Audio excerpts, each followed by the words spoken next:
ரெண்டாவது test match வந்து முடிஞ்சிருக்கு. அது மட்டும் இல்லாமல் சிறப்பாக தரமாக இருந்திருக்கு. டாஸ் பட்டாங்க. டாஸ்கில் வந்து இங்கிலாந்து வின் பண்ணி ஃபஸ்ட்டு வந்து போலிங் போட்டாங்க. இந்தியா ஃபஸ்ட்டு இன்னிங்ஸில் அடிச்சிருக்கான்னு பார்த்தீங்கன்னா 557 ரன் அடிச்சு தான் 10 விக்கெட் போயிட்டுருந்துச்சு.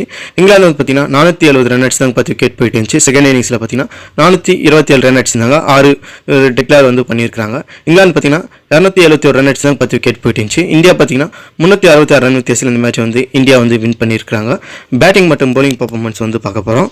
ஃபஸ்ட் இன்னிங்ஸில் வந்து பார்த்தீங்கன்னா சுமன் பார்த்தீங்கன்னா 269 ரன் அடிச்சிருந்தாரு. ரவீந்திர ஜடேஜா பார்த்தீங்கன்னா 89 ரன் கிட்ட அடிச்சிருந்தாங்க. விக்கெட் பார்த்தீங்கன்னா சோயிப் பச்சீர் பார்த்தீங்கன்னா 3 விக்கெட் எடுத்திருந்தாரு.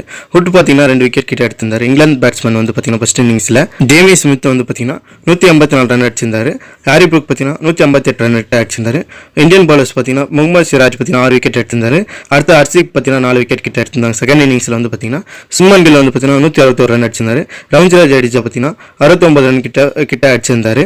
போலிங்கில் வந்து பார்த்தீங்கன்னா ஜோ ஸ்டான்க் வந்து பார்த்தீங்கன்னா 2 விக்கெட் எடுத்திருந்தாரு. ஷபீர் வந்து பார்த்தீங்கன்னா அவர் ஒரு 2 விக்கெட் கிட்ட எடுத்திருந்தாரு. இங்கிலாந்து பேட்டர் வந்து பார்த்தீங்கன்னா செகண்ட் இன்னிங்ஸில் வந்து ஜேமி ஸ்மித் வந்து பார்த்தீங்கன்னா 88 ரன் கிட்ட அடிச்சிருந்தாரு. பிரையன் காக் வந்து பார்த்தீங்கன்னா ஒரு 38 ரன் கிட்ட அடிச்சிருந்தாரு. ஆகாஷ்தீப் வந்து பார்த்தீங்கன்னா ஒரு 6 விக்கெட் கிட்ட எடுத்திருந்தாங்க. வாஷிங்டன் சுந்தர் பார்த்தீங்கன்னா ஒரு விக்கெட் எடுத்திருந்தாங்க. இந்த மேட்ச்சில் வந்து பார்த்தீங்கன்னா இந்தியா வின் பண்ணியிருக்காங்க. 1-1 வந்து சீரிஸ் வந்து ட்ரா ஆயிருக்கு. 3வது டெஸ்ட் மேட்ச் வந்து நம்ம சேனலில் வந்து மறக்காமல் பாருங்கள். மீண்டும் ஸ்டுடியோவில் சந்திப்போம். நன்றி, வணக்கம்.